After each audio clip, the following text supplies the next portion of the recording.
Good morning to all student. Vijaya classes में आपका हार्दिक स्वागत है। आज हम सीखने जा रहे हैं एमएसएन के कुछ इंपोर्टेंट एमसीक्यू के बारे में। तो वीडियो को अंत तक जरूर देखिए ना बच्चों। और अब कुछ भी डाउट है तो प्लीज मुझे कमेंट में जरूर बताइएगा। तो चलिए बिना देरी के किए हुए हम वीडियो स्टार्ट करते हैं बच्चों। तो पहला क्वेश्चन जो आपके स्क्रीन के सामने दिख रहा होगा, 48-year woman confirm a diagnosis of the stable angina pectoris। जो भी कितनी एज है, 48 ईयर की वुमन है, उसे डायग्नोसिस क्या बोला, angina pectoris. After the stabilization and the treatment the client is the discharge from the hospital. Hospital से डिस्चार्ज हो चुका है patient. As her follow appointment, appointment के बाद क्या देखने को मिल रहा है, she is the discourage because she is experience the pain while the increasing the frequency. क्या फील हो रहा है उसको, पेन फील हो रहा है increasing the frequency. She stated that she visit his friend twice a week and now cannot wake up at the second flight of the step to the friend apartments without the pain. Which of the following measure? यानी क्या बोल रहा है, question को ध्यान से समझिए बच्चों। एक 48 ईयर का वुमन है, उसे क्या हुआ है, स्टेबल एंजाइना हुआ है। उसको हमने ट्रीटमेंट दे दी, सब कुछ दे दिया और उसको क्या कर दिया, डिस्चार्ज भी कर दिया। लेकिन उसके बाद क्या बोला जा रहा है, वो पेशेंट कंप्लेंट लेके आता है कि मेरे फ्रेंड के घर जाना है ना, तो फिर भी मुझे क्या देखने को मिलता है, पेन देखने को मिलता है। क्या करना पड़ेगा, what is the nurse, as a nurse आपको क्या जवाब देना पड़ेगा। पहला ऑप्शन क्या आएगा, visit her friend early in the day, rest of the list is at least 1 hour before the climbing the stay, यानी कि रेस्ट करना चाहिए at least 1 hour। Take a nitroglycerin tablet यानी कि NTG before the climbing the stair, या फिर lie down the once she is reach the friends apartments, यानी कि जब भी वो फ्रेंड्स के अपार्टमेंट पे जाएगी तो क्या हो जाएगी, लाई डाउन यानी कि सो जाएगी। तो विच इज द करेक्ट आंसर। चलिए उस आंसर को समझने के लिए पहले हम पूरा उसको क्वेश्चन को निचोड़ के देते हैं, यानी कि उसका आंसर क्या कैसे आएगा वो। तो पहले हम सीख लेते हैं एंजाइना पेक्टोरिस के बारे में। किसके बारे में बच्चों, एंजाइना पेक्टोरिस के बारे में। एंजाइना पेक्टोरिस के बारे में सोच तो क्या, what you mean by the angina pectoris, chest pain होता है ना बच्चों। It is the reversible state of the ischaemia. क्या बोल रहे हैं इसको, रिवर्सिबल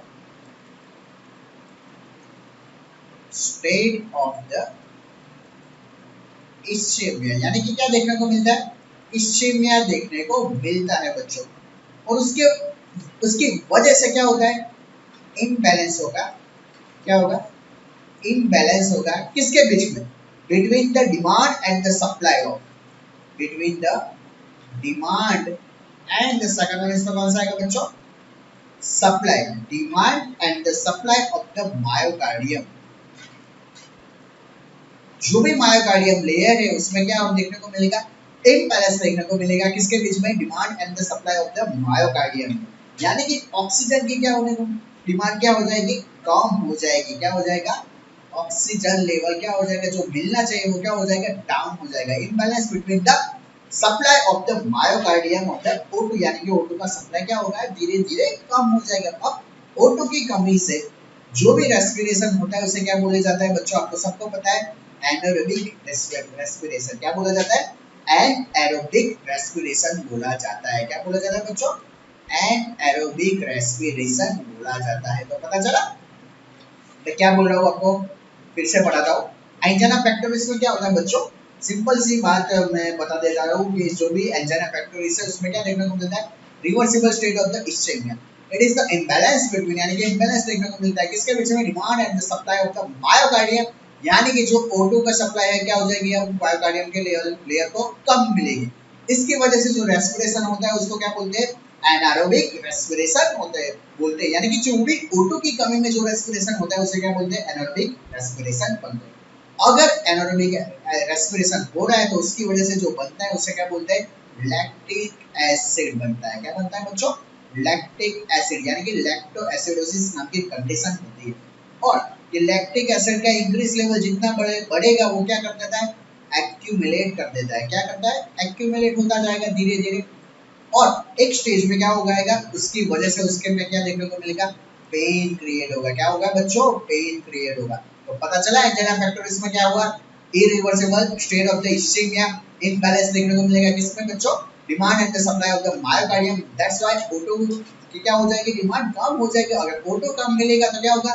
जो भी रेस्पिरेशन होगा उसका नाम क्या रहेगा बच्चों? Anaerobic respiration. एनारोबिक रेस्पिरेशन की वजह से क्या बनता है? लैक्टिक एसिड, और लैक्टिक एसिड बनता ही जाता है, इंक्रीज लेवल बनता ही जाता है, और उसकी वजह से क्या होता है? एक्यूमुलेट होके क्या देखने को मिलेगा बच्चों?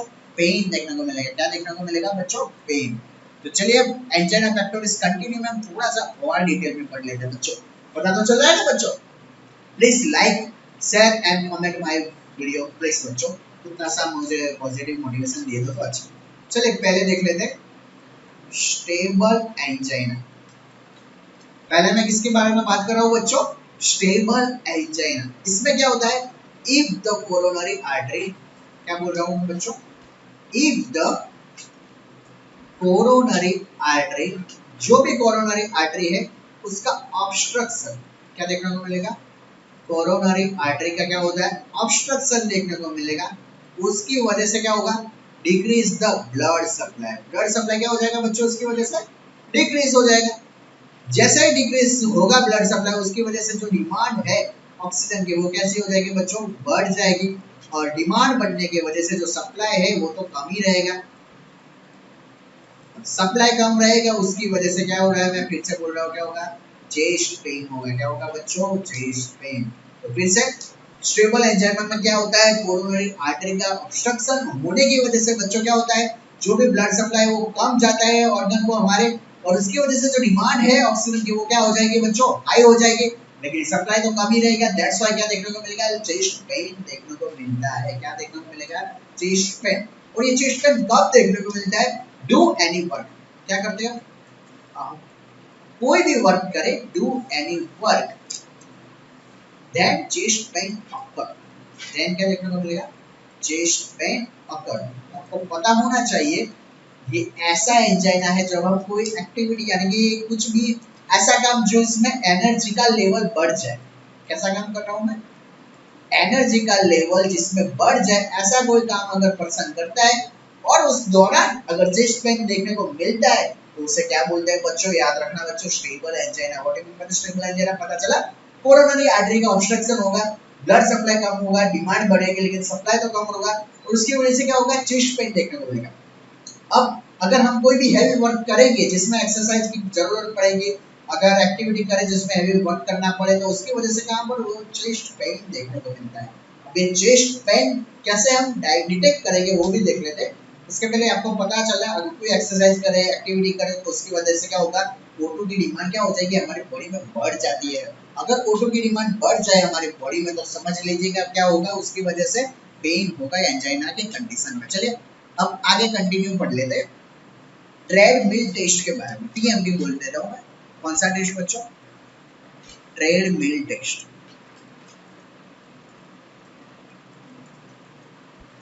कौन सा टेस्ट? Treadmill test. अब ट्रेडमिल टेस्ट में क्या होगा? If angina chest pain occur into the, okay, treadmill कब करेंगे? एंजाइना पेक्टोरिस की कंडीशन में, यानी कि चेस्ट पेन। अगर आपको कोई पेशेंट आके बोलता है कि चेस्ट पेन हो रहा है तो उसकी वजह से हमें क्या करना पड़ेगा? ट्रेडमिल टेस्ट करेंगे। उसमें क्या देखने को मिलेगा? एसटी सेगमेंट का चेंज देखने को मिलेगा। क्या देखने को मिलेगा? एसटी सेगमेंट का क्या देखने को मिलेगा? चेंज देखने को मिलेगा। और next one is the ST segment में क्या देखने को मिलेगा? जो भी एसटी सेगमेंट रहेगा वो डिप्रेस रहेगा या फिर एलिवेटेड रहेगा। क्या रहेगा? डिप्रेस्ड रहेगा या फिर कैसा रहेगा? एलिवेटेड रहेगा। कैसा रहेगा बच्चों? एलिवेटेड या फिर डिप्रेस रहेगा। नेक्स्ट एसटी सेगमेंट में पता चल गया। और उसका दूसरा अगर बोल दूं तो मैं क्या बोलता हूँ? टी वेव जो होता है वो क्या होगा? टी वेव इन्वर्जन देखने को मिलेगा। क्या देखने को मिलेगा? जो भी ये टी वेव है वो कैसा देखने को मिलेगा? इन्वर्जन, यानी कि टी कैसा देखने को मिलेगा? उल्टा देखने को मिलेगा। कैसा देखने को मिलेगा? टी वेव बच्चों उल्टा देखने को मिलेगा। नेक्स्ट पता चला। तो आई थिंक मैं स्टेबल एक पढ़ा रहा हूँ, फिर से बोल रहा हूँ। स्टेबल एंजाइना में क्या देखने को मिलेगा? कोरोनरी आर्टरी का ऑब्स्ट्रक्शन, ब्लड सप्लाई कम, डिमांड ज्यादा, चेस्ट पेन देगा। ट्रेडमिल टेस्ट में क्या देखने को मिलेगा? एंजाइना पेक्टोरिस के दौरान करते हैं। एसटी सेगमेंट क्या क्या देखने को मिलेगा? चेंज देखने को मिलेगा। कैसा देखने को मिलेगा? या फिर डिप्रेस एसटी सेगमेंट रहेगा या फिर एलिवेटेड एसटी सेगमेंट रहेगा।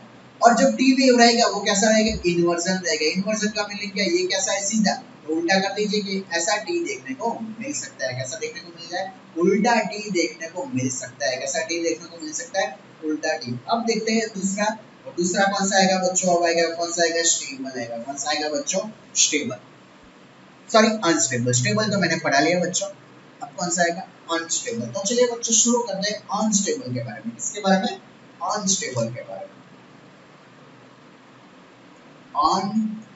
Unstable angina. तो चलिए अनस्टेबल एंजाइना का क्या होगा, तो पहले ये याद रखिए, unstable angina it is the most dangerous type. कैसा है, it is the most dangerous type. It is the most dangerous type रहेगा किसका, एंजाइना का रहेगा। क्या रहेगा, most dangerous type of the angina. It is the no predictable pattern of the chest pain. इसमें क्या देखने को मिलेगा, no predictable, no predictable patterns of the chest pain. यानी कि चेस्ट पेन जब भी होता है उसका क्या होता है, प्रेडिक्टेबल नहीं कर सकते कि कब होगा। एग्जांपल देता हूँ, अगर खाते खाते अगर पेन हो रहा है, टीवी देखते देखते, या हम क्या करते हैं, ईट करते हैं, टीवी देखते देखते पेन देखने को मिलता है। यानी कि कभी हम प्रेडिक्टेबल नहीं कर सकते कि कब पेन होगा। कभी भी कोई भी जगह पर क्या देखने को मिलेगा, पेन देखने को मिलेगा। इसे क्या बोलते हैं बच्चों, unstable. It is the most dangerous type, predictable pattern है ही नहीं चेस्ट पेन में। नेक्स्ट, और उसकी वजह से क्या देखने को मिलेगा, एमआई। तो याद रखना, what is the which type of the angina pectoris complication occurs into the MI. यानी कि याद रखना, अनस्टेबल एंजाइना का जो नेक्स्ट कॉम्प्लिकेशन है वो क्या रहेगा, एमआई रह सकता है। क्या रहेगा, एमआई। अब आपको पता कैसे चलेगा कि ये कब पेन होगा और कब हम एसेस करेंगे, तो उसके लिए एक इंस्ट्रूमेंट का नाम आता है हॉल्टर मॉनिटरिंग। कौन सा आएगा, हॉल्टर मॉनिटरिंग। बच्चों कौन सा आएगा, हॉल्टर मॉनिटरिंग। अब हॉल्टर मॉनिटरिंग में क्या है, it is the one type of the ECG lead. क्या है बच्चों, one type of the ECG lead. यानी कि हॉल्टर मॉनिटरिंग है क्या, it is the ECG lead है। It is the portable electrocardiogram. क्या है, पोर्टेबल इलेक्ट्रोकार्डियोग्राम है। It is the 24 to 48 hour after the coming. कितने घंटों के बाद, 24 या फिर 48 आवर्स लिख लीजिए। उसमें क्या होता है, एक एग्जांपल दे देता हूँ।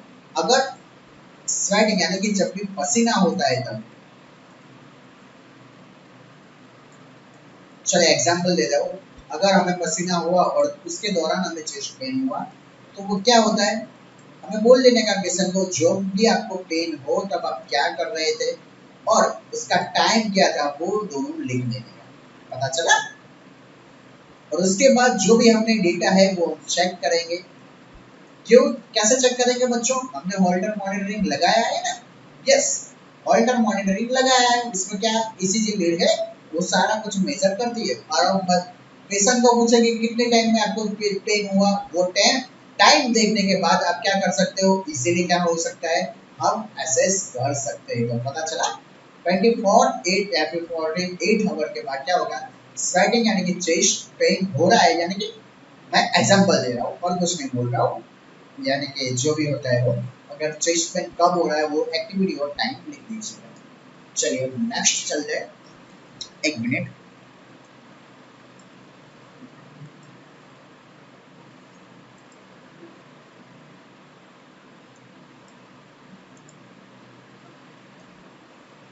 ओके, तो हॉल्टर मॉनिटरिंग पता चल गया है। अगर मैं एग्जांपल दे रहा हूँ, अगर 4 बजे आप चाय पीने बैठे और चेस्ट पेन हुआ, तो आप लिख दीजिए एक्टिविटी और टाइम लिख दीजिए।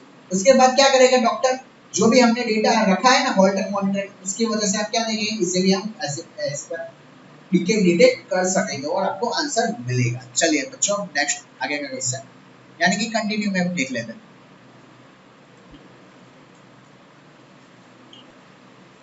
अब कोरोनरी एंजियोग्राफी, अब उसमें करेंगे क्या बच्चों, तो इजी है आंसर उसका। क्या करेंगे, कोरोनरी एंजियोग्राफी करेंगे। क्या करेंगे, कोरोनरी एंजियोग्राफी करेंगे। अब कोरोनरी एंजियोग्राफी का मतलब क्या, कोरोनरी शंटिंग करेंगे, यानी कि कोरोनरी आर्टरी में क्या इंसर्ट करेंगे, हम शंट इंसर्ट करेंगे। क्या करेंगे, कोरोनरी आर्टरी में हम क्या इंसर्ट कर देंगे, शंट इंसर्ट करेंगे। और उसकी वजह से क्या देख सकते हैं हम, कोरोनरी आर्टरी का इजीली विजुअलाइजेशन कर सकते हैं। कोरोनरी जो आर्टरी है इसका क्या कर सकते हैं, विजुअलाइजेशन कर सकते हैं बच्चों। तो पता चला ये कौन सा स्टेप था, दूसरा। उसका नाम क्या था बच्चों, unstable angina. It is the most dangerous type of the angina, no predictable pattern of the chest pain. हमें पता ही नहीं चलेगा, कभी भी पेन हो सकता है।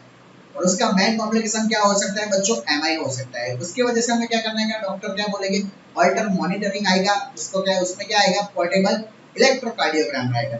और इसमें हम क्या करेंगे, पेशेंट को बोलेंगे एक्टिविटी और टाइम लिखते रहे, उसकी वजह से डेटा कलेक्ट करके उसके बाद हम उसका क्या कर सकते हैं, इजीली विजुअलाइजेशन कर सकते हैं। चलिए बच्चों आगे, यानी कि कंटिन्यू में देखते हैं। अब प्लीज मैटर तीसरा टाइप में पढ़ा रहा हूँ बच्चों, याद रखना प्लीज। अभी तक मेरे चैनल को सब्सक्राइब नहीं किया तो सब्सक्राइब कर दीजिए। प्रिंस मेटल या फिर वेरिएंट, कौन सा आएगा बच्चों, प्रिंस मेटल या फिर वेरिएंट एंजाइना पैक्टोरिस। अब इसमें क्या देखने को मिलेगा, नाम से ही पता चलेगा, वेसल्स का क्या होना है बच्चों, vessel spasm into the coronary artery. Vessel का क्या देखने को मिलेगा, स्पाज्म देखने को मिलेगा, कहां पर, इनटू द कोरोनरी आर्टरी में। नेक्स्ट, उसकी वजह से क्या करेंगे हम, प्लेस द शंट करेंगे। क्या कर देंगे, अभी मैंने पढ़ाया था ना बच्चों, कोरोनरी एंजियोग्राफी करेंगे। क्या करेंगे बच्चों, कोरोनरी एंजियोग्राफी, यानी कि विजुअलाइजेशन ऑफ द, क्या करेंगे, कोरोनरी आर्टरी। और क्या कर देंगे, शंट को हम क्या कर देंगे, क्या कर देंगे, प्लेस द शंट करेंगे। क्या करेंगे, place the shunt, place the shunt. चलिए बच्चों नेक्स्ट कंटिन्यू में देखते हैं। अब फोर्थ वन टाइप्स मैं आपको पढ़ा लेता हूँ। फोर्थ वन में क्या है, रिफ्रैक्टरी एरिया। कौन सा आएगा बच्चों, refractory angina pectoris. Refractory angina pectoris या फिर इंट्रैक्टेबल, कौन सा आएगा, इंट्रैक्टेबल या फिर रिफ्रैक्टरी, हम नाम याद रखेंगे। अब उसमें क्या होगा, एक सिंपल सी बात है, उसमें डजंट रिस्पॉन्ड, क्या आएगा बच्चों, डजंट रिस्पॉन्ड, कुछ रिस्पॉन्स ही नहीं देगा patient, doesn't respond to treatment of the chest pain, doesn't respond to treatment of the chest pain। कुछ भी पेन का जो रिस्पॉन्स वो मिलता ही नहीं है। और उसमें हम यही करेंगे, क्या करेंगे बच्चों, कोरोनरी एंजियोग्राफी मैंने अभी पढ़ाया वो। और क्या कर देंगे, ऑब्स्ट्रक्शन जो होता है उसे क्या कर देंगे, रिमूव कर देंगे। ऑब्स्ट्रक्शन को हम क्या करेंगे बच्चों, रिमूव कर देंगे। और उसका नाम क्या रहेगा बच्चों, एथरेक्टोमी बोला जाता है। क्या बोला जाता है, एथरेक्टोमी बोला जाता है, यानी कि जो ऑब्स्ट्रक्शन है उसे क्या कर देंगे बच्चों, रिमूव कर देंगे। और पीटीसीए, परक्यूटेनियस ट्रांसकॉन्जुगेट, आपको पता ही होगा पीटीसीए का फुल फॉर्म। तो फिर से बोल रहा हूं मैं, refractory angina doesn't respond to treatment of the chest pain. हम कुछ भी इंजेक्शन लगा ले, कुछ भी दे दे, उसको क्या होगा, रिस्पॉन्स देगा ही नहीं, कुछ भी इफेक्ट नहीं होगा। और इसकी वजह से हमें क्या करना पड़ेगा, कोरोनरी एंजियोग्राफी। और क्या होगा, ऑब्स्ट्रक्शन को हम रिमूव करेंगे बाय द, कौन सा आएगा, एथरेक्टोमी। नेक्स्ट, साइलेंट एंजाइना, वो लास्ट में देख लेते हैं, यानी कि लास्ट जो पार्ट्स है ना वो किसका, एंजाइना पैक्टोरिस का। इसे क्या बोलते हैं बच्चों, साइलेंट बोला जाता है। क्या बोला जाता है बच्चों, साइलेंट एंजाइना। अब साइलेंट एंजाइना में क्या होगा बच्चों, chest pain doesn't occur, chest pain होगा ही नहीं बच्चों। तो पता कैसे चलेगा, हमें पता ही नहीं चलेगा ना बच्चों, चेस्ट पेन क्या होगा, does not occur. Chest pain क्या होगा, देखने को ही नहीं मिलेगा। क्या होगा, देखने को ही नहीं मिलेगा। और ये सबसे बड़ी बहुत जरूरी बात, seen into the diabetes mellitus, किसमें देखने को मिलेगा, किसमें देखने को मिलेगा, डायबिटीज मेलाइटस में सबसे ज्यादा देखने को मिलेगा। यानी क्या होगा, it is the sensory and the neuropathic complication. कौन से complication, it is the sensory and the, कौन से आएगी, न्यूरोपैथिक कॉम्प्लिकेशन।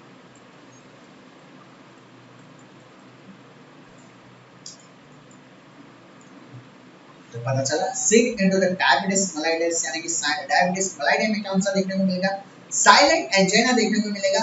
और इसमें क्या होगा, सेंसरी एंड द सेकंड में इसका न्यूरोपैथी क्या देखने को मिलेगी, कॉम्प्लिकेशन देखने को मिलेगी। क्या होगा, कॉम्प्लिकेशन देखने को मिलेगा। पता चला सारे टॉपिक्स को आपको पता चला। और सबसे जरूरी बात मैं एक बार बोलना भूल गया, जो भी एंजाइना का पेशेंट होगा ना बच्चों, इसमें जो चेस्ट पेन कैसा देखने को मिलेगा, जैसे कोई सब स्क्वीजिंग कर रहा हो, कोई निचोड़ रहा है, जैसे कपड़े को सुखाने के लिए हम कैसा स्क्वीजिंग करते हैं, निचोड़ देते हैं ना, ऐसा पेशेंट को लग रहा है कि मुझे ऐसा पेन देखने को मिल रहा है। पेन बिलो कहाँ पर होगा, बिलो द स्टर्नम में होगा। कहाँ पर होगा बच्चों, बिलो द स्टर्नम में पेन देखने को मिलेगा। और 5 से 30 मिनट्स के बाद क्या हो जाएगा, सबसाइड यानी कि ऑटोमेटिकली बंद हो जाएगा। और सबसे बड़ी इम्पोर्टेंस बात मैं आपको बोल देता हूँ अभी से, ताकि आपको पता चले, it's a very very important बच्चों। अगर पेन को रिलीव करना है, अगर रिलीव नहीं हो रहा है तो हमें कौन सी ड्रग देनी चाहिए, तो nitroglycerin is the drug of the choice for the angina pectoris यानी कि एंटीजी देखने को पड़ेगा। कौन से देनी पड़ेगी, एंटीजन। एंटीजन क्या करेगा, वासोडाइलेशन कर देगा। क्या कर देगा बच्चों, वासोडाइलेशन कर देगा। क्या कर देगा, वासोडाइलेट कर देगा। और उसकी वजह से ब्लड फ्लो इजीली पास हो जाएगा। ब्लड फ्लो क्या हो जाएगा, इजीली क्या होगा बच्चों, पास हो जाएगा। इजी क्या होगा, blood flow is the easily pass. याद रखना, एमआई में एंटीजी हम कभी यूज नहीं करेंगे। एंटीजी काम ही नहीं आएगा इसमें, एमआई के पेशेंट में। एमआई के पेशेंट में एक ही ड्रग काम आएगी, याद रखना बच्चों, मॉर्फिन सल्फेट। कौन सी आएगी बच्चों, मॉर्फिन सल्फेट यूज करेंगे। और वो भी अगर 30 से ज्यादा मिनट तक चेस्ट पेन हो तभी ये यूज कर सकते हैं, यानी कि एमआई में यूज करेंगे। तो एंटीजी पता चल गया, इट इज द वासोडाइलेशन। और वो क्या कर देगा, ब्लड फ्लो इजीली पास हो जाएगा। पता चला, ये मैंने पूरा टॉपिक ही पढ़ा लिया एंजाइना के बारे में थोड़ा, लेकिन आपको बहुत मजा आएगा क्योंकि मैंने उसका आंसर पूरा बता दिया कि क्या करना है, क्या नहीं होना। ओके, तो आई थिंक आपको पता चल गया होगा कि क्या है और क्या नहीं है इट इज द एंजाइना। चलिए अब वन बाय वन हम क्वेश्चन शुरू करते हैं। जो मैंने पहले पढ़ाया हुआ था वही हम शुरू करने जा रहे हैं, क्या उसका आंसर आएगा देखते हैं।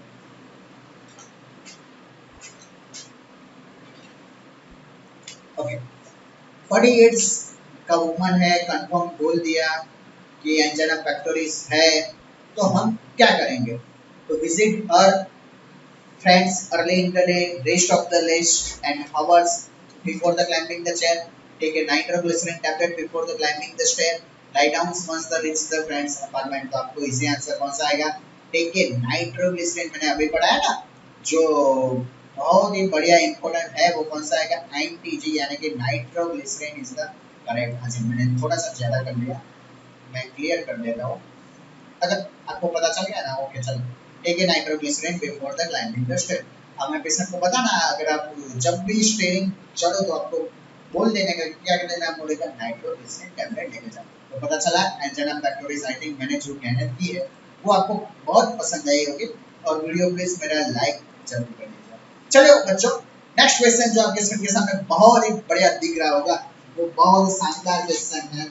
और मुझे तो मजा आता है ये ऐसे क्वेश्चन देखने को, क्योंकि ये क्वेश्चन का आंसर ट्रिपिक रहता है, मजा आता है ना। चलो बच्चों देख लेते हैं ना, आपको मजा आएगा तो मुझे भी मजा आएगा। आप लाइक कर दीजिए प्लस, मैं तो और ही क्या चाहता हूँ। चलिए, what must the nurse do to determine the client's pulse pressure. Pulse pressure के बारे में पूछा है, तो पहला क्या है, multiply the heart rate by the stroke volume. क्या करेंगे, मल्टीप्लाई करेंगे किसको, हार्ट रेट यानी कि एचआर यानी कि हार्ट रेट इनटू द क्या आएगा, स्ट्रोक वॉल्यूम। तो उसे क्या बोला जाता है, तो याद रखना कार्डियक आउटपुट बोला जाता है। Multiply the heart rate by the stroke volume, तो उससे क्या बोला जाता है, कार्डियक आउटपुट निकलता है। क्या निकलता है, cardiac output. Subtract the diastolic from the systolic, यानी सिस्टोलिक और डायस्टोलिक को क्या कर देंगे, माइनस कर देंगे। यानी कि सिस्टोलिक ब्लड प्रेशर माइनस क्या हो जाएगा बच्चों, diastolic blood pressure. It is the correct answer, yes. Pulse pressure उसे बोलते हैं बच्चों, subtract the diastolic from the systolic, उसे क्या बोलते हैं, pulse pressure. Determine the mean, अब क्या फाइंड आउट करेंगे, मीन फाइंड आउट करेंगे by the averaging the two, यानी कि एवरेजिंग द टू करेंगे। तो उसे क्या बोला जाएगा बच्चों, तो पता होना चाहिए, क्या होगा, एमएपी होगा। क्या आएगा बच्चों, एमएपी रहेगा। क्या होगा, मीन आर्टेरियल प्रेशर रहेगा बच्चों। क्या होगा, मीन आर्टेरियल प्रेशर बोला जाता है। क्या बोला जाता है? मीन आर्टेरियल प्रेशर बोला जाता है। किसको? MAP को। Calculate the difference between the apical and the radial pulse. इसे क्या बोला जाता है? पल्स डेफिशिएंट बोला जाता है। क्या बोला जाता है बच्चों? Pulse deficient. तो आई थिंक मैंने चारों के आंसर मैंने पूरे डिटेल में पढ़ा लिया। Multiply the heart rate by the stroke volume, इसे क्या बोलते हैं बच्चों? कार्डियक आउटपुट निकलता है। Subtract the diastolic from the systolic, उसे क्या बोलते हैं? पल्स प्रेशर बोलते हैं।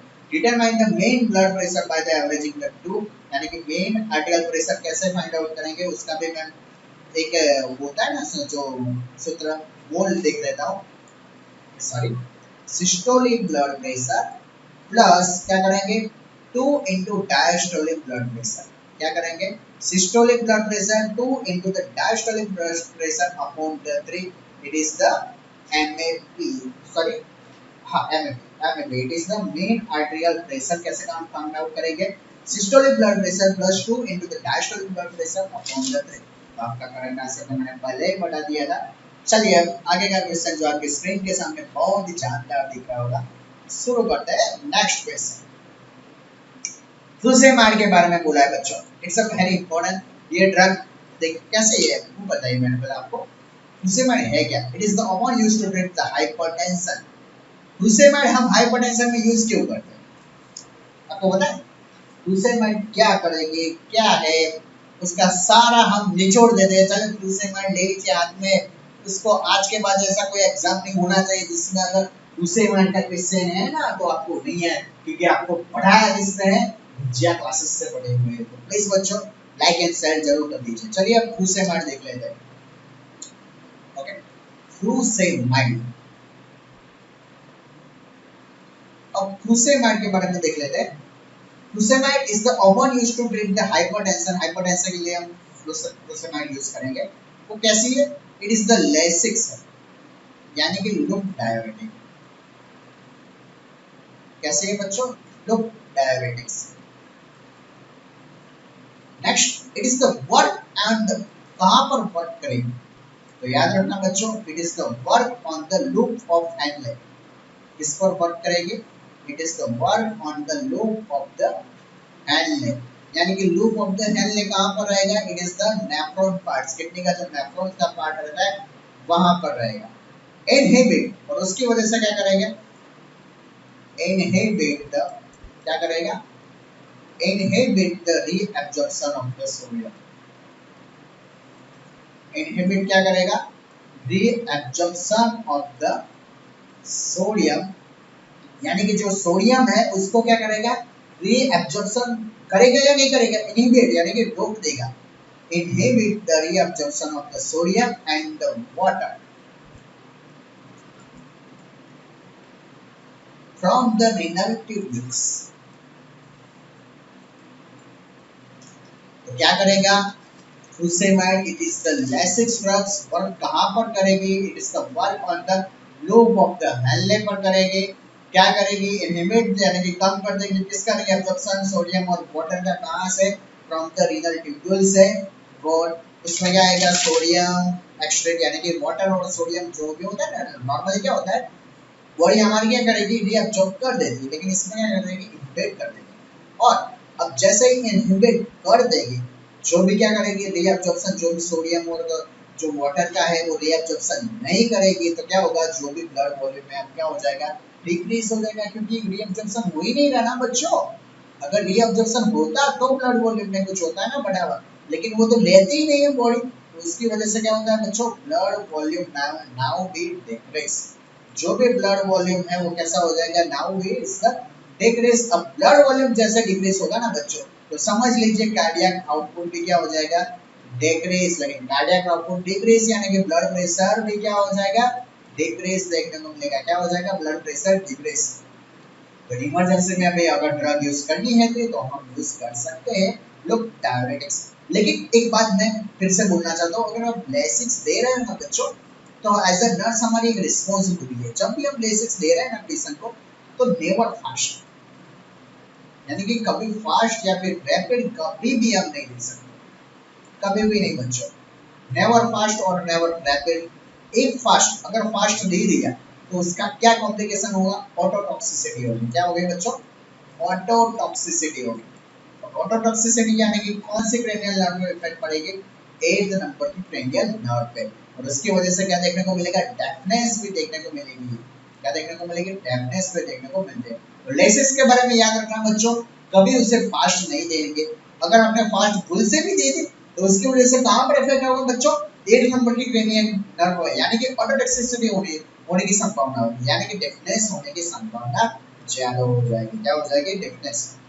और सिंपल सी बात करता हूँ, उसमें जो लूप ऑफ एंड में वर्क करती है कौन सी ड्रग, मैंने अभी बताया फुसेमाइड, और उसकी वजह से जो सोडियम उसका क्या होगा, जो रिएब्जॉर्प्शन है वो नहीं करेगी, यानी कि सोडियम, कैल्शियम, पोटेशियम, मैग्नीशियम, उसका लेवल ब्लड में कैसा हो जाएगा, कम हो जाएगा।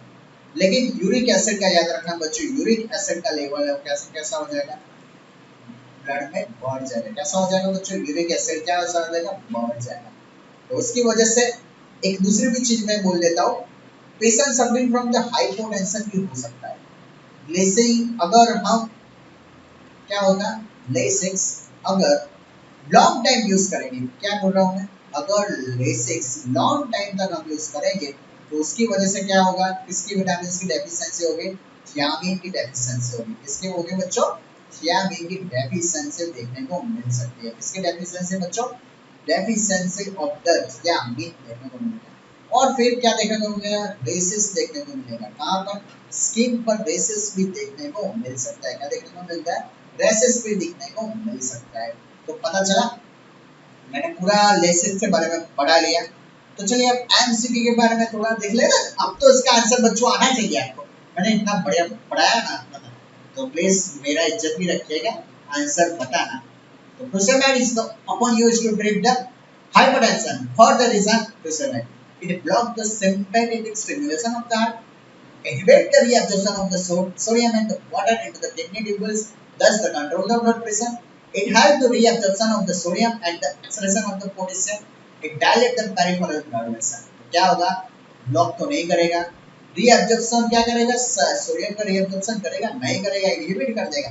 हाँ, पोटेशियम का एक्सक्रीशन करता है, इट्स ओके, लेकिन रीअब्जॉर्प्शन नहीं करेगा, डायलेट तो करता ही नहीं है। तो which is the correct answer बच्चों, inhibit the reabsorption of the sodium and the water in the kidney tubules, thus to control the blood pressure. I hope laces के बारे में आपको पूरा नॉलेज आ गया होगा। लेसिस अगर दे रहे हो तो आपको याद रखना पड़ेगा, क्या याद रखना पड़ेगा, कभी भी फास्ट देनी नहीं है। क्या करेंगे हम, स्लोली स्लोली बच्चों देंगे। और लेसिक्स अगर फास्ट दे दी तो उसकी वजह से क्या देखने को मिलेगा, ऑटोटॉक्सिसिटी यानी कि 8 क्रेनियल नर्व पे डिपेंड होगा, और उसकी वजह से वीकनेस देखने को मिलेगी, यानी कि इलेक्ट्रोलाइट कौन से लेवल कम हो जाए बॉडी में, हमारे ब्लड में सोडियम, पोटेशियम, कैल्शियम, मैग्नीशियम ये सारे कम हो जाएंगे, लेकिन यूरिक एसिड क्या हो जाएगा, बढ़ जाएगा। चलिए अब नेक्स्ट क्वेश्चन आपके स्क्रीन के सामने दिख रहा होगा। बच्चों बोरिंग तो नहीं हो रहा ना, बोरिंग हो रहे हो तो मुझे एक बार बोल दीजिएगा। तो क्या थोड़ा सा रेस्ट ले लेते हैं, मैं थोड़ा सा पानी पी लेता हूँ बच्चों। तब तक ये जो आपका जो एमसीक्यू का जो लिख रहा है ना स्क्रीन पे, थोड़ा सा पढ़ लीजिए बच्चों, थोड़ी 2 मिनट में पानी पी लेता हूँ।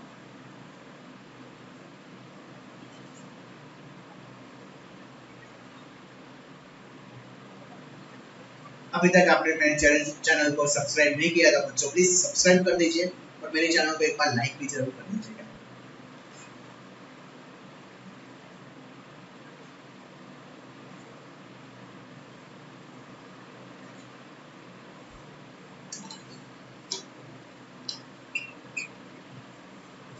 ओके, चलिए स्क्रीन पे सामने जो क्वेश्चन दिख रहा है ना बच्चों, अब उस क्वेश्चन का आंसर ढूंढने में बहुत मजा आने वाला है, बहुत मजा आएगा ना बच्चों। क्यों मजा आ रहा है, क्योंकि मेरा लेक्चर ही ऐसा जानदार होता है ना, मैं फेंक नहीं रहा हूँ, अच्छे में हो ही ना बच्चों। अगर होता प्लीज मेरे वीडियो को लाइक जरूर कर दीजिए बच्चों। What should be nurse teach a client, sorry मैंने पूरा सा वो कर दिया।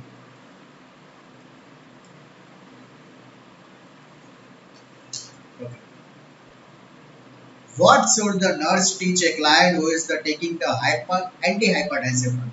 कौन से ड्रग है, antihypertensive, to do to the minimize the orthostatic hypotension। क्या बोल रहा हूँ, ऑर्थोस्टेटिक हाइपोटेंशन को कम करने के लिए हमें क्या करना होगा, एज अ नर्स क्या करना पड़ेगा। तो उसके पहले हमें क्या करना पड़ेगा, एक बात याद रखें, तो what you mean by the orthostatic hypotension, उसका मीनिंग आपको पता होना चाहिए। It is the form of the low blood pressure. क्या होता है उसका? It is the form of the low blood pressure. जो भी एंटी हाइपरटेंसिव ड्रग लेता है ना, उसकी वजह से एक कॉम्प्लिकेशन देखने को मिलती है, उसे बोलते हैं orthostatic hypotension. It is the low blood pressure that happen, उसकी वजह से क्या होगा, व्हेन द स्टैंडिंग अप, क्या करेगा, स्टैंडिंग अप, जब पेशेंट खड़ा होगा, कहां से खड़ा होगा, फ्रॉम द सिटिंग पोजीशन, कौन सी पोजीशन से, सिटिंग पोजीशन से, या फिर levying down, lying down, sorry, जो सुपाइन पोजीशन या फिर सिटिंग पोजीशन से जब भी पेशेंट खड़ा होने की कोशिश करेगा, तो उसकी वजह से क्या देखने को मिलेगा, ब्लड प्रेशर कैसा हो जाएगा, लो हो जाएगा, यानी कि क्या हो जाएगा, पेशेंट को थोड़ा डिजीनेस देखने को मिलेगा, चक्कर जैसा देखने को मिलेगा। तो उसका नाम क्या आएगा, ऑर्थोस्टेटिक, क्या होगा, हाइपोटेंशन। अगर ऐसी कंडीशन में हमें क्या करेगा, wear the support the elastic stocking, नहीं, इससे कुछ फर्क नहीं पड़ेगा। lie down for the 30 minutes after the taking the medicine, medicine लेने के बाद क्या है, 30 मिनट सो जाए। लेकिन इसमें क्या पूछा है वो तो देखिए, ऑर्थोस्टेटिक पे क्या होता है बच्चों, जब भी हम सो गए, अब उठना है, उठना है ना, उठना है, इसलिए तो हमें उसको कंट्रोल करना है। ये तो सोने की बात कर रहा है, सोना ही नहीं है हमें बच्चों।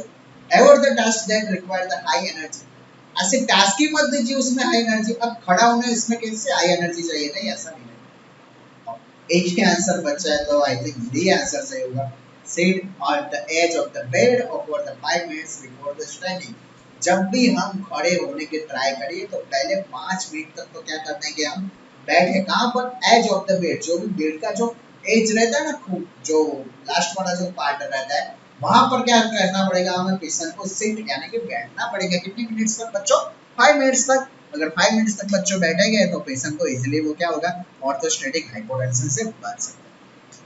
चलिए बच्चों, नेक्स्ट क्वेश्चन जो आपके स्क्रीन के सामने बहुत इंपॉर्टेंट है, which of the following risk factor, sorry मैं ये गलत कर देता हूँ। ओके चलिए, which of the following risk factor found effective into the lowering the blood pressure and the reducing the cardiovascular risk factor, कौन से factor is the very important जिसकी वजह से ब्लड प्रेशर को लो कर देंगे और reducing the cardiovascular risk factor. ये तो आपको आना चाहिए बच्चों, पता है, अगर कुछ ज्यादा है करने के लिए, हमें बीपी को कम करना है, तो हमें क्या करेंगे, ब्लड प्रेशर को कम करना है, तो कैसे करेंगे। चलिए मैं आपको ये बोलता हूँ कि चलो ब्लड प्रेशर को कम कर दीजिए, तो क्या करेंगे, या फिर ब्लड प्रेशर को कम करना है या फिर कार्डियोवास्कुलर डिजीज मुझे ना हो, तो उसके लिए हमें क्या करना है। तो इजीली बात है कि पहले तो हम क्या करेंगे, वेट को रिडक्शन कर देंगे, वेट को कम करना चाहिए। एक्सरसाइज अगर नहीं कर रहे हो ना बच्चों को, प्लीज कीजिए, एक्सरसाइज कीजिए। फैटी डाइट कम या ज्यादा, कम कर दीजिए ना, फैटी डाइट कैसा कर दीजिए, कम कर दीजिए। फाइबर डाइट कैसा कर दीजिए, ज्यादा कर दीजिए। फाइबर डाइट क्या कर दीजिए, ज्यादा कर दीजिए। और increase the intake of, increase the intake of the सलाद। सलाद क्यों, क्योंकि सलाद में क्या देखने को मिलेगा, फाइबर देखने को मिलेगा। सलाद में क्या देखने को मिलेगा, फाइबर्स देखने को मिलेगा। क्या देखने को मिलेगा, फाइबर्स। और ग्रीन लीफी वेजिटेबल्स देखने को मिलेगा। और क्या देखने को मिलेगा, ग्रीन लीफी वेजिटेबल्स। तो देख लीजिए, बीपी और कार्डियोवास्कुलर डिसीज को कम करने के लिए वेट लॉस, एक्सरसाइज कीजिए। फैटी डाइट को क्या कर दीजिए, कम कर लीजिए। किसको बढ़ा दीजिए, फाइबर डाइट। और सबसे ज्यादा फाइबर डाइट किसमें होता है, पता है ना आपको, फाइबर किसमें होगा, सलाद में होगा। सलाद जो खाते हैं ना, उसमें देखने को मिलेगा। और ग्रीन लीफी वेजिटेबल्स खाने को बोलने चाहिए। यानी कि जो भी अगर ब्लड प्रेशर को कम करना है तो वेट कम कीजिए, एक्सरसाइज कीजिए, फैटी डाइट कम कर दीजिए, फाइबर डाइट को बढ़ा लीजिए। इंटेक जो भी फाइबर है वो उससे किसमें मिलेगा, सलाद में मिल जाएगा। और ग्रीन लीफी वेजिटेबल खाइए बच्चों। स्मोकिंग, टोबैको, अल्कोहल, उसको स्टॉप ही करना है। मैं लिखना भूल गया, आपको पता होना चाहिए। स्टॉप क्या, अल्कोहल टोबैको भी बोल सकते हैं, ये अल्कोहल को भी, ये सारी चीजें क्या करनी चाहिए, नहीं खानी चाहिए। तो पता चला। अब देखिए विच इज द करेक्ट आंसर, आपको क्या लगता है विच इज द करेक्ट आंसर रहेगा?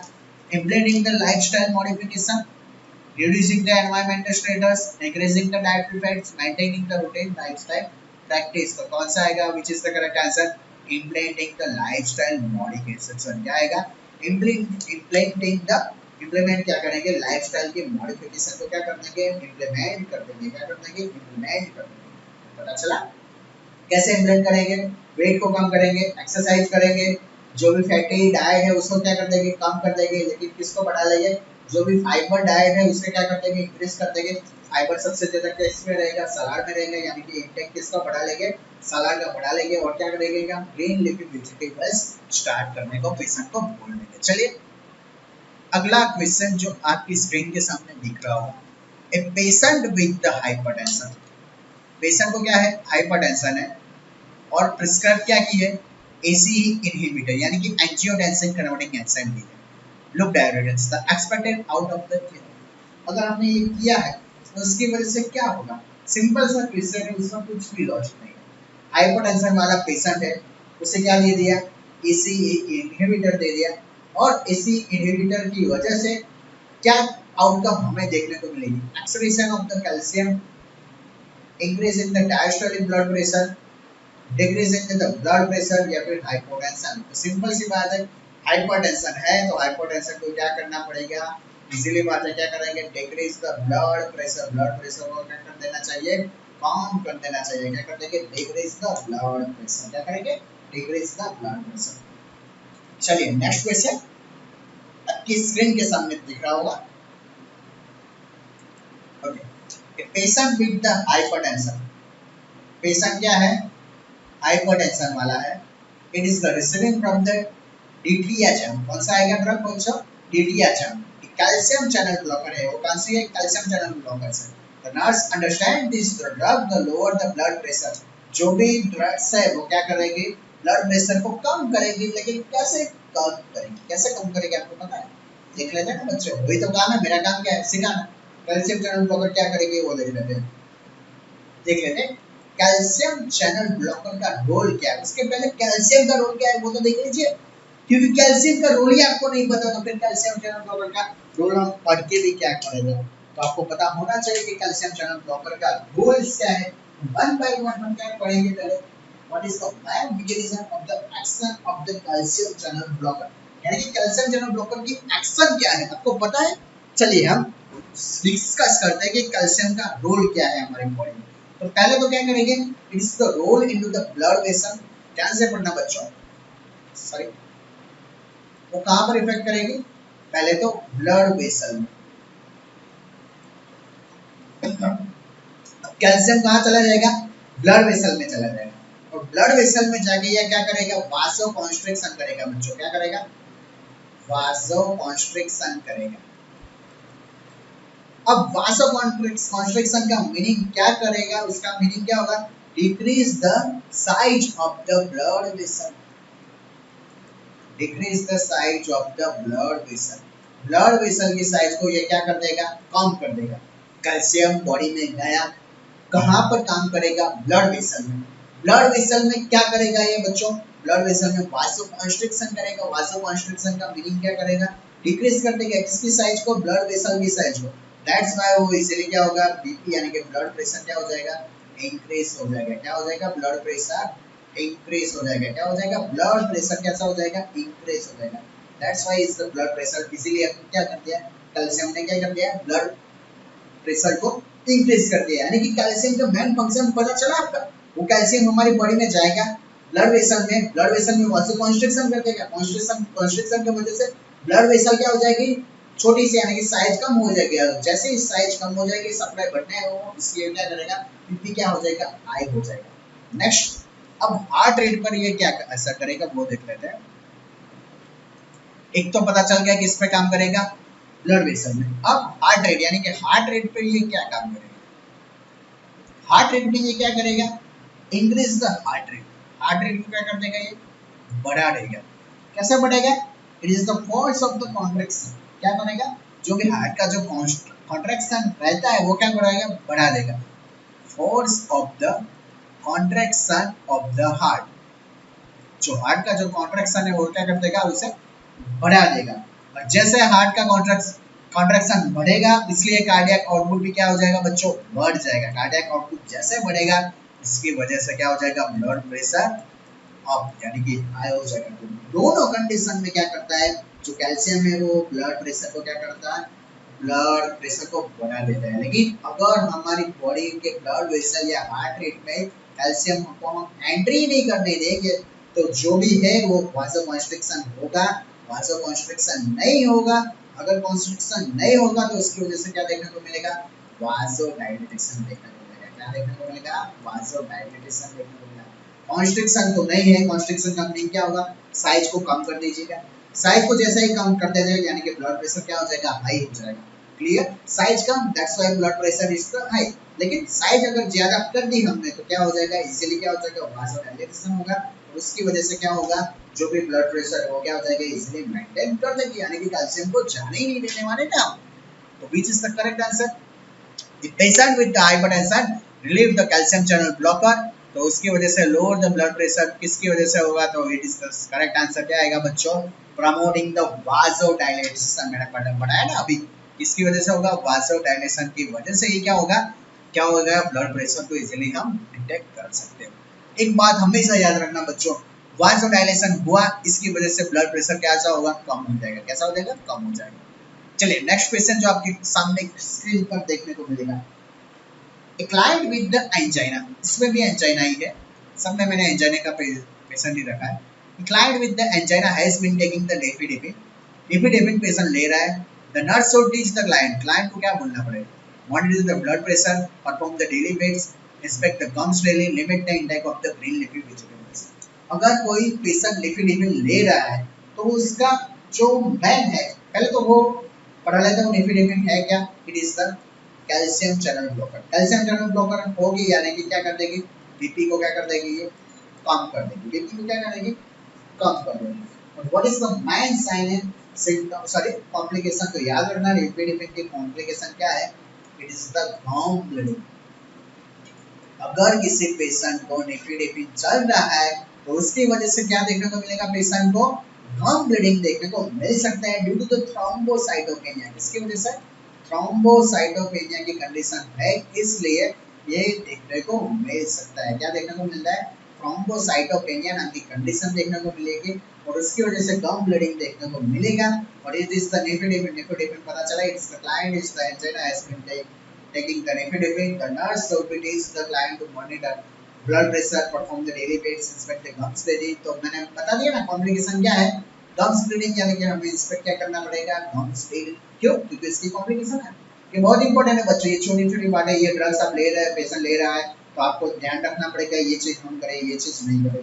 चलिए नेक्स्ट क्वेश्चन आपके स्क्रीन के सामने हम बता देते हैं, a client being treat the hypertension, एक पेशेंट को हम हाइपरटेंशन का ट्रीटमेंट दे रहे हैं, reports the having the persistent hacking cough, dry cough देखने को मिलेगा। चलिए हम हाइपरटेंशन कर रहे हैं, ट्रीटमेंट चल रहा है और उसकी वजह से पेशेंट को क्या देखने को मिल रहा है, dry cough. What class of the anti hypertensive should be nurse identify as possible cause of this response when reviewing the list of the clients.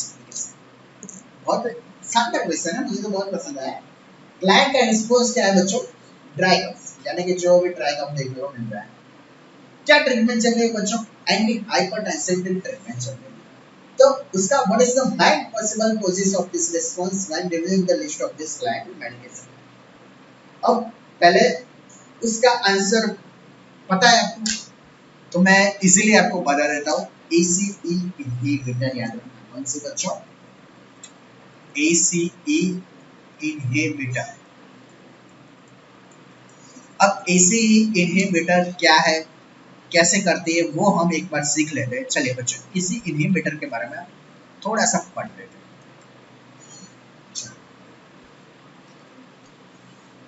ACE inhibitor कौन सी आएगी बच्चों, कैप्टोप्रिल। कौन सी आएगी, कैप्टोप्रिल। मैंने एक एग्जांपल ले लिया ड्रग का। अब जो भी ACE इनहिबिटर है उसकी जो साइड इफेक्ट है वो क्या होगी बच्चों, परसिस्टेंट ड्राई कफ। क्या रहेगा बच्चों, परसिस्टेंट ड्राई कफ देखने को मिलेगा। टेस्ट सेंसेशन भी कम हो जाएगा। टेस्ट सेंसेशन कैसा होगा बच्चों? कम देखने को मिलेगी, यानी कि टेस्ट भी उसे नहीं आएगा। पेशेंट बोलेगा मुझे टेस्ट का पता ही नहीं चल रहा, और इसकी वजह से हमें क्या करना पड़ेगा? Report to physician. रिपोर्ट किससे करेंगे हम बच्चों? फिजिशियन को रिपोर्ट करेंगे। तो याद रखना बच्चों, इसी ही इनहिबिटर जब भी पेशेंट ले रहा है तो उसकी साइड इफेक्ट पता चल गई ना, क्या होगी? Dry cough. यानी कि आपको सीधा सा आंसर कौन सा आएगा? Which is the correct answer? ACE inhibitor. कौन सा आएगा बच्चों? ACE inhibitor. चलिए अगला क्वेश्चन आपकी स्क्रीन के सामने, शानदार इजी है। What client response the indicate the nurse as the vasodilator medication is effective. कौन सा इंपॉर्टेंट है? अब सिंपल सी बात में पढ़ा लो, वासोडाइलेटर कब देते हैं? सोचिए, वासोडाइलेटर कब देते हैं? पेशेंट का बीपी को क्या करेगा? वो कम कर देगा। तो इसमें से देख लीजिए, जो भी बीपी का आंसर आएगा, जो बीपी कम करेगा, it is the correct answer. Which is the correct answer? With blood pressure changes from the 150 से कितना हो जाएगा? 126, यानी कि ब्लड प्रेशर कम हो जाएगा। It is the easy answer. चलिए नेक्स्ट क्वेश्चन जो आपके स्क्रीन के सामने आएगा। एक मिनट, थोड़ा लेट हो रहा है। ओके, चलिए। व्हाट शुड नर्स, क्या बोल रहा हूँ? What should nurse to determine the client it's experience the therapeutics effect of the किसकी? वल्सार्टन। किसके बोल रहा हूँ? What should the nurse assess to determine if the client experience the therapeutic effect of the valsartan. तो valsartan है क्या? तो आपको पता होना चाहिए। Valsartan it is the angiotensin 2 blockers. क्या है? Angiotensin 2 blockers. Angiotensin 2 blockers. वो भी क्या करती है? ब्लड प्रेशर को कम करेगी। जो भी ड्रग ब्लड प्रेशर को कम करेगी, वो कैसे करेगी? याद रखना बच्चों, वासोडाइलेशन करेगी। वासोडाइलेशन करेगी। ओके, क्या करेंगे? वासोडाइलेशन करके क्या करेंगे? उसको कम कर देगी। तो देख लीजिए, which is the correct answer? क्या आएगा? Blood pressure. कौन सा आएगा बच्चों? Blood pressure. तो आपको पता चल गया, experience the therapeutic effect of the valsartan. चलिए नेक्स्ट क्वेश्चन जो आपके स्क्रीन के सामने इजी दिख रहा होगा। अब क्या है? एम्लोडिपिन।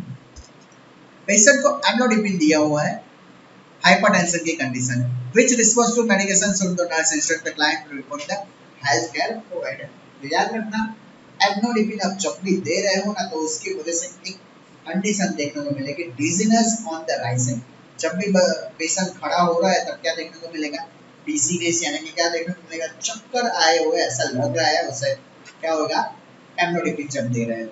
चलिए next question, unchecked rapid rise into the diastolic BP about 110-120 mm of Hg, malignant hypertension, hypertensive crisis, hypertensive emergency या फिर white coat hypertension। ये सारी बातें आपको पता होनी चाहिए, इट्स वेरी इंपॉर्टेंट। तो पहले तो हम देख लेते हैं malignant hypertension। तो malignant hypertension क्या है? याद रखना बच्चों, मैं पढ़ा लेता हूँ। malignant hypertension, What do you mean by the malignant hypertension? Blood pressure वो क्या हो जाएगा? रैपिडली हाई हो जाएगा। ब्लड प्रेशर क्या हो जाएगा? राइज हो जाएगा रैपिडली। और कितना हो जाएगा? डायस्टोलिक। याद रखना बच्चों, 120 mm ऑफ Hg से डायस्टोलिक ज्यादा हो जाएगा तो उसे क्या बोलते हैं? Malignant hypertension. तो आपका आंसर पहला ये क्या होगा? Malignant hypertension. अगर जो डायस्टोलिक बीपी 120 से ज्यादा है तो उसे हम इजी बोल सकते हैं patient is suffering from the malignant hypertension. It is the medical emergency है। वो क्या है? It is the medical emergency। उसकी वजह से और टारगेट ऑर्गन का डैमेज भी हो सकता है और डेथ भी हो सकती है, तो उसका ध्यान रखना पड़ता है।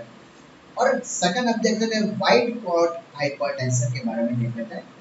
वाइट कोट के बारे में मैं बताऊँ क्या होगा? अगर कोई पेशेंट है वाइट कोट वाले, यानी कि डॉक्टर को या फिर नर्स को दिखता है, तो उसकी वजह से एंजाइटी होने की वजह से जो हाइपरटेंशन है क्या हो जाएगा? सॉरी, पेशेंट का बीपी बढ़ जाएगा और क्या हो जाएगा? हाइपरटेंशन देखने को मिलेगा वाइट कोट के बारे में। इसके बारे में मैंने अभी पढ़ाया था, हाइपरटेंसिव इमरजेंसी मैंने पढ़ा लिया। हाइपरटेंसिव क्राइसिस को मैंने बोला था, क्राइसिस हो जाएगा, हाइपरटेंशन क्या हो जाएगा? बढ़ जाएगा जैसे आगे बढ़ता है। तो पता चला। चलिए नेक्स्ट, ओके, ये क्वेश्चन भी बढ़िया है। पोस्चरल हाइपोटेंशन इसका मतलब पूछा postural hypotension it is the defined as the fall into the systolic blood pressure कितना कम होगा और डायस्टोलिक कितना होगा with in the 3 minutes of the standing from the supine और द सिटिंग पोजीशन। तो अब पोस्चरल हाइपोटेंशन के बारे में थोड़ा पढ़ ही लेते हैं। मैं क्वेश्चन आया था क्यों नहीं पढ़े, पढ़ लेते हैं। पोस्चरल हाइपोटेंशन, पोस्चरल हाइपोटेंशन का मीनिंग क्या होगा? बीपी जो ब्लड प्रेशर है fall significant the after the assuming the upright position. जो भी बीपी है यानी कि ब्लड प्रेशर, मैंने अभी बताया था ना, आई थिंक पिछले जो एमसीक्यू इसी लेक्चर में पिछला जो एमसीक्यू उसका ही था। बीपी फॉल्स हो जाएगा यानी कि कम हो जाएगा सडनली, यानी कि सडनली फॉल हो जाएगा after the upright position. Upright position में जो भी पेशेंट है उसका जो ब्लड प्रेशर है वो क्या हो जाएगा, फॉल डाउन हो जाएगा, इसे पोस्चर हो गया। लेकिन उसमें कितना कम होगा? तो याद रखना बच्चों 15 mm of Hg, 15 mm of Hg into the systolic blood pressure or 10 mm of Hg, कितना 10 mm of Hg, it is the diastolic blood pressure। क्या आएगा? diastolic blood pressure। तो which is the correct answer? इसमें 20 10 10 20 10 10 20 10, तो कौन सा आएगा? 10 I think तीन जगह में है, 20 10 20, तो आई थिंक दो ऑप्शन मैंने एक ही तीनों रखते हैं वो 20 10 10 20 10 10, which is the correct answer। इसमें मैंने 15 लिखा है लेकिन अगर 20 हो तो भी चलेगा, तो इससे it is the correct answer 20 and 10। तो पता चला? चलिए बच्चों नेक्स्ट क्वेश्चन जो आपके स्क्रीन के सामने मिल रहा होगा। A client is the admitted, client को क्या है? एडमिट किया हुआ है। कहां पर? हॉस्पिटल में एडमिट किया है विद द चेस्ट पेन हो रहा है and the history of the कौन सी है? Type 2 diabetes mellitus is the schedule for the cardiac catheterization. Type 2 diabetes है और कार्डियक कैथेटराइजेशन करने को बोला है। which medication should be made withhold for the 24 hours before the procedure and the for the 48 hours after the procedure। कौन सी ऐसी medicine है जो 24 घंटे से पहले या फिर प्रोसीजर होने के बाद हमें क्या करना पड़ेगा? मस्ट बी अवॉइड करना पड़ेगा। और कौन सी आएगी बच्चों? तो याद रखना बच्चों, मेटफॉर्मिन ड्रग आएगी। कौन सी आएगी बच्चों? मेटफॉर्मिन ड्रग आएगी। क्या आएगी? मेटफॉर्मिन। क्यों? बिकॉज मेटफॉर्मिन अगर ले रहा है पेशेंट तो मेटफॉर्मिन की वजह से क्या कॉम्प्लिकेशन देखने को मिलेगा? लैक्टिक एसिडोसिस देखने को मिलेगा। क्या देखने को मिलता है? लैक्टिक एसिडोसिस देखने को मिल सकता है। क्या देखने को मिलता है? Lactic acidosis. और लैक्टिक एसिड क्या करता है? Build up into the blood stream. Lactic acid क्या होगा? बिल्ड अप रहेगा। क्या हो जाएगा? बिल्ड अप इनटू द कहां पर? ब्लड स्ट्रीम में। कहां पर? ब्लड के अंदर किसका लेवल बढ़ जाएगा? लैक्टिक एसिड का लेवल बढ़ जाएगा। कब बढ़ेगा? When the O2 level is the low. कब बढ़ेगा? जब भी O2 लेवल्स क्या हो जाएगा? बिकम्स टू लो हो जाएगा और उसकी वजह से लैक्टिक एसिड बढ़ जाएगा और हमारे ब्लड वेसल में चला जाएगा। तो पता चला बच्चों, it is very important. Metformin हमेशा याद रखना बच्चों, इसका शुड बी अवॉइडेड, यानी कि अवॉइड करनी चाहिए। चलिए, a client has driven himself to the emergency department. He is the 50 years old। 50 साल का एक क्या बोल रहे हैं पेशेंट है, वो गाड़ी चला के आ रहा है और history of the hypertension, hypertension की हिस्ट्री है। नर्स को बोल रहा है कि मेरे फादर वो डाइट हो चुके थे हार्ट अटैक में, 60 की एज थी। The client is the present, अभी क्या है? कंप्लेंट कर रहा है, इंडाइजेशन है। Nurse connect him to am the electrocardiogram, administration oxygen start कर दिया नेजल कैन्यूला की वजह से, नेजल कैन्यूला के हेल्प की मदद से। और नर्स नेक्स्ट क्या करेंगे? Call for the physician, IV line, obtain the portable chest radiograph, draw a blood for the laboratory study, which is the correct answer। Easy बात है, अगर इमरजेंसी में कोई पेशेंट आ रहा है ना बच्चों, तो पहले तो क्या है, डॉक्टर को हम डायरेक्ट नहीं बोलेंगे, पहले तो उसकी जो हिस्ट्री है उसके हिसाब से हम ट्रीटमेंट चालू कर देते हैं। और ट्रीटमेंट चालू करने के लिए हमेशा याद रखना बच्चों, जो भी नया इमरजेंसी का पेशेंट आएगा डॉक्टर ड्रग तो बोलने ही वाला है ना बच्चों, ड्रग तो बोलेगा कि नहीं बोलेगा बच्चों। तो आईवी कैन्युला तो आपको डलनी चाहिए या नहीं डलनी चाहिए? Yes, start the IV line. हमारी एज अ नर्स पहली प्रायोरिटी आईवी लाइन, क्योंकि डॉक्टर बोलेगा कि ये ड्रग चालू कर दो। अगर हमने आईवी लाइन ही नहीं इंसर्ट की तो क्या हम कर सकेंगे एट द टाइम? नहीं कर सके। That's why it's very important क्या करना पड़ेगा, स्टार्ट द आईवी लाइन। जो नॉर्मली जो करते हैं ना अपने कंप्लेनिंग एंड क्या ईसीजी करना है, ऑक्सीजन चालू, वो तो कर ही दिया है। तो अब क्या बाकी रह गया ना, आईवी लाइन। तो वो भी हम क्या कर देंगे, स्टार्ट कर देंगे। चलिए नेक्स्ट क्वेश्चन। आई थिंक ये लास्ट क्वेश्चन है आपके स्क्रीन के सामने। 68 ईयर की जो ओल्ड फीमेल है, वो on the day after the hip surgery has the no cardiac history but report having the chest heaviness। chest heaviness देखने को मिल रहा है। तो फर्स्ट नर्सिंग एक्शन क्या है हमारे एज अ नर्स, क्या है? 68 इयर्स की ओल्ड फीमेल हमारे पास है, क्या after the 2 days hip surgery, surgery के हिप सर्जरी करवाने के बाद कोई कार्डियक हिस्ट्री नहीं है लेकिन चेस्ट हेवीनेस देखने को मिल रहा है।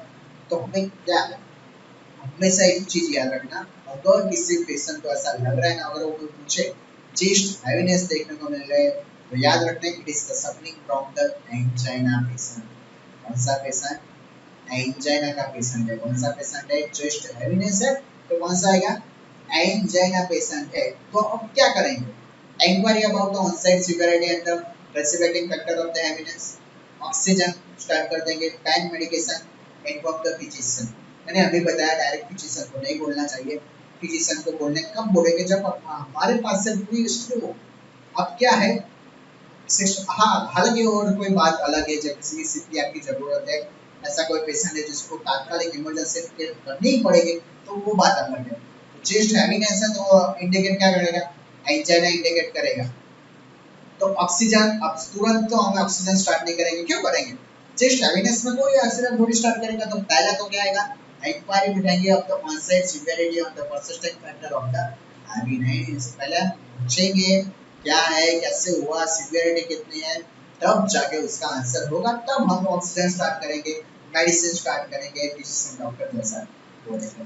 तो आई होप आज का लेक्चर आपको कैसा लगा। और मेरे यहाँ सीबीएस का पहला टॉपिक था एमएसएन के बारे में, मैंने थोड़े एमसीक्यू थोड़े काट के भेजे, लेकिन आई होप एंजाइना के बारे में आप सबको पता चल जाएगा। मजा आया ना बच्चों? लेक्चर में मजा आया तो प्लीज मुझे लाइक कमेंट शेयर जरूर कर दीजिएगा। और हाँ, मेरे चैनल को अब तक सब्सक्राइब नहीं किया तो सब्सक्राइब भी जरूर कर दीजिएगा। थैंक यू ऑल स्टूडेंट, मिलते हैं अगले लेक्चर के साथ।